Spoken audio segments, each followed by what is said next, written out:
IE 312 final project. For our topic, we chose conventional saw cutting versus wire EDM. This is by Carson, Ryan, William, and Sid. First, we're going to go into an overview of our presentation and the topics that we covered. First, we cover the applications of saw cutting and wire EDM. We talk about how wire EDM works, the pros and cons of wire EDM, the pros and cons of conventional saw cutting. We give a comprehensive comparison of both saw cutting and wire EDM. We give implementation options, and we also talk about the manufacturing readiness level. Before we go into how wire EDM works, it's very important we understand where it is applicable and why we should use it over something else, such as traditional saw cutting. The main advantage, and where it's applicable and saw cutting is not, is for complex, small parts. Wire EDM is very precise, it's completely automated and machine-based, so it's able to have very precise small cuts that saw cutting and traditional methods are not able to replicate. It also works on a larger variety of materials.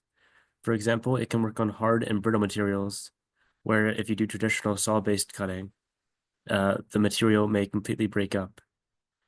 And it can also work on heat-sensitive materials, which saw cutting is not as good with.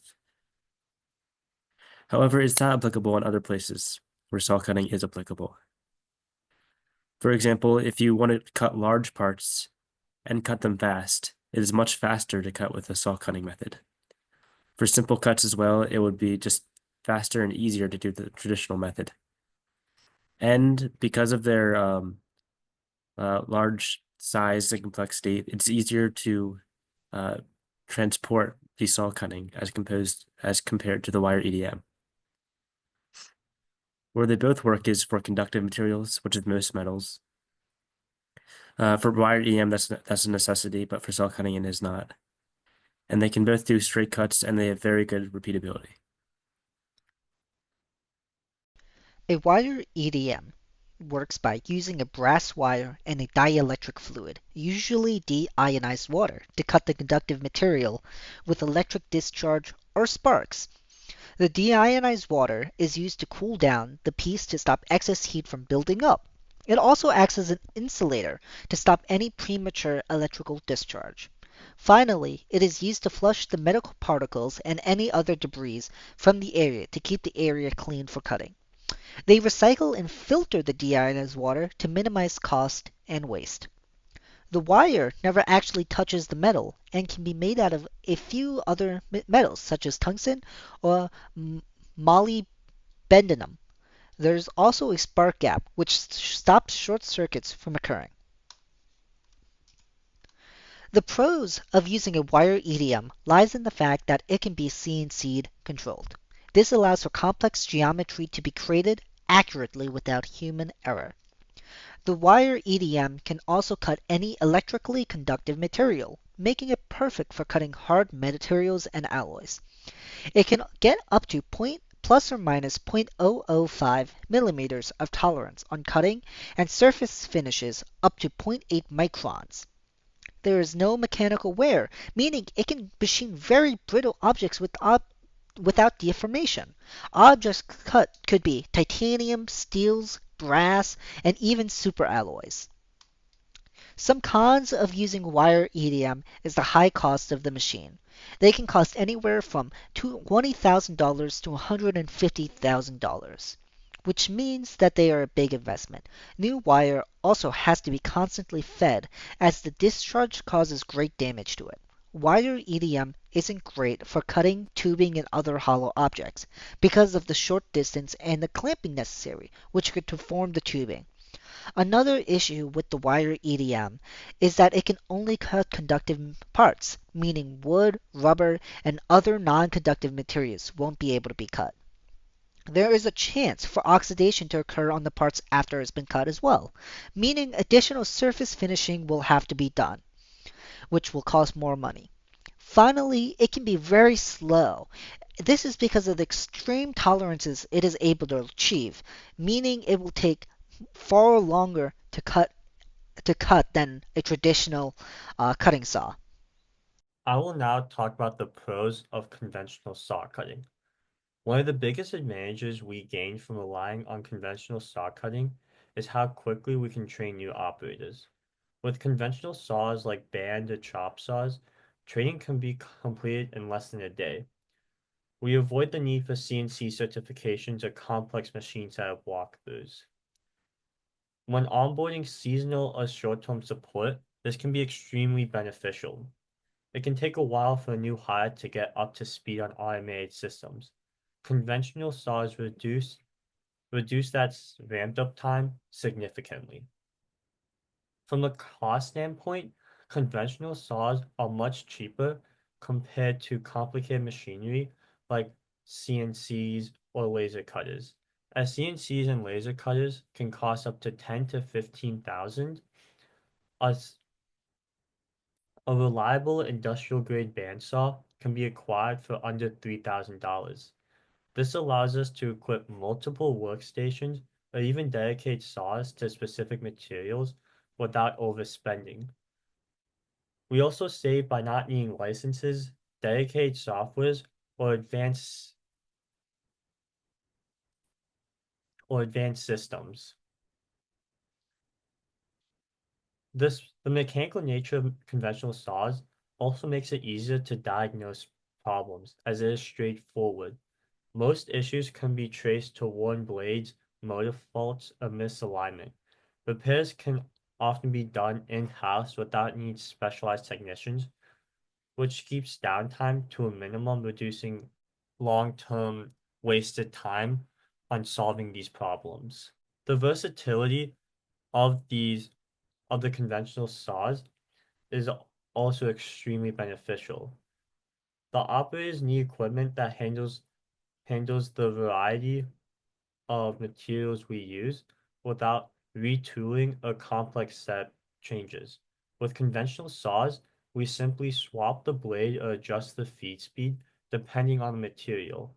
For general purpose cuts, especially on shorter production runs, the flexibility saves setup time and reduces bottlenecks. It also is ideal for our custom jobs where we may cut multiple materials in a single shift. Conventional saws may not be as fast as laser or plasma systems, but they still operate at a very efficient speed for the kind of work we will do. Most jobs that involve cutting raw stock to size, things like tubing, channel, flat bar, or angle iron, can be cut efficiently with the conventional saw.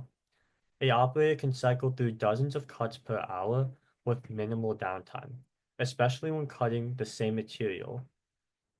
These saws operate at exactly the right speed. They're fast and intuitive. For example, when we're working on a bracket assembly or custom frames, a conventional saw allows us to cut to fit without slowing the project flow. However, there are some cons that come with conventional saw cutting. One of these points is the surface finish. With conventional saws, cut surfaces are often rough, especially when the blade starts to dull. For us, that means more time on the bench grinder or flap wheel. On high volume days, that adds up fast. Operators have to spend more time on cleaning cuts rather than fabricating. When we add conventional saws, we'll need to plan for that finishing step and possibly designate another work area just for that post-cut cleanup. There are also safety risks that come with these conventional saws. While these saws are useful, we can't ignore the safety risks. Unlike enclosed CNCs or laser cutters, conventional saws expose the operator directly to the moving blade. Therefore, there must be good safety practice in place, but these machines will require stricter oversight. We will need to reinforce PPE use, gloves, face shields, cut-resistant sleeves, and make sure every operator is trained on kickback risks and emergency shut-off use. One serious injury from a single saw blade could set us back far and cost a lot of upfront savings. Another thing is for jobs where we're cutting materials that need tight tolerances, these saws won't be our primary tool. Blade deflection, misalignment, or human error can easily push us out of the spec. While we can use them for rough cuts or prepping stock, we still need to rely on more precise machines where accuracy is critical. These saws will serve best as prep tools or for general fit-up tasks, not for final dimensional parts. Lastly, the maintenance can become an issue. Conventional saws do require routine attention. Cutting steel tubing or thick aluminum will dull blades quickly, especially if feed pressure is uneven. We'll need to check alignment and tracking weekly, replace worn blades often, and clean chips out of the machine daily to avoid overheating. It will become troublesome as we need to budget both time and blades, lubricants, belts into the operating cost. For the comprehensive comparison, we chose two topics that we really wanted to focus on: cost analysis and operational analysis, as we thought these were the two most important topics related to both conventional saw cutting and wire EDM. For the cost analysis, we jumped into the initial cost of the machine, the hourly machine rate, and the consumables. For the initial cost of a conventional saw cutting machine, they range anywhere from $3,000 to $90,000, while a wire EDM machine is a little bit more on the expensive side of $20,000 to $150,000. Again, for the hourly machine rate, a conventional saw cutting machine ranges somewhere from $20 to $65 an hour, while wire EDM is again more expensive at $60 to $140 an hour. We also thought it would be important to mention the consumables, as they're things you often change for both machines. So for conventional saw cutting, you have blades that range from 2 cents to 10 cents per cut inch, and you have coolant that ranges usually around less than $1 a day. But for wire EDM, you have both wires and filters, which are 15 cents to 50 cents per cut inch, and you have a dielectric upkeep, which can range anywhere from $4 to $6 a day, which shows that while wire EDM is more precise, it is also more expensive. Next, for the operational analysis, the three main topics we chose that we thought were most important were floor space and utilities, noise, chips, coolant, mist, and tool wear and oversight. For floor space and utilities, a conventional saw cutting machine takes up about 30 square foot and only uses electrical power to run the machine. A wire EDM machine is a little bit smaller at about 12 square foot, but you need a dielectric tank, a chiller, and a deionization system. Noise, chips, coolant, mist. For a conventional saw cutting machine, it's rather loud and chip collection will be needed. For a wire EDM machine, it's quiet, there's no chips, and the dielectric vapor is contained. Tool wear and oversight. A conventional saw cutting machine, you have blades that will dull, and there's risk of wandering if left unattended for a long period of time. For a wire EDM machine, wires consume continuously. Also, it has a brake detect auto rethread, which keeps the process stable and can keep the machine running even while there's not a physical human standing there watching it. Now that we know how wire EDM works and how and where it is applicable, we can talk about implementation options for wire EDM into our current cutting plans. There are two main options that we can do: the hybrid approach or the majority switch approach. The main difference is the speed at which we switch from saw cutting to wire EDM. In the hybrid approach, we do it very slowly and never actually get fully towards wire EDM. In the hybrid approach, we would keep most of our current machines, the conventional saw cutting machines, and only buy maybe one or two wire EDM machines to start. However, in the majority switch, to make room and capital for the new wire EDM machines, we can sell many of our current conventional cutting machines and buy the wire EDM. Also, there's a difference as time goes on. So in the hybrid approach, as the conventional machines wear out, we can continue to replace them with more modern conventional machines instead of wire EDM. However, the majority switch, as the conventional machines wear out, if it is replaceable with the wire EDM machine, then we will go about that way. There are some advantages and disadvantages to both, and they go hand in hand. So the main advantages to hybrid approach is that it's less risky. Our employees do not have to have much new training for the new machines. If the new machines are not as efficient and as not as applicable as we thought they were, and there is not as big of a capital investment that we put down to bring them in. However, there is also a disadvantage to the hybrid approach, and that is that we are losing out on potential if the wire EDM is in fact much better. If our competitors have a full wire EDM and we are just continuing the methods of saw cutting, then they may have more precise parts and more consistent parts and be able to cut more advanced things than we can. Some advantages of the majority switch are that we can be the other company and take the max advantage of the new improved technology. However, our current employees will not have much time to adjust to the new machines and be thrown in them right away and may not have the proper safety training needed or wisdom that comes with experience.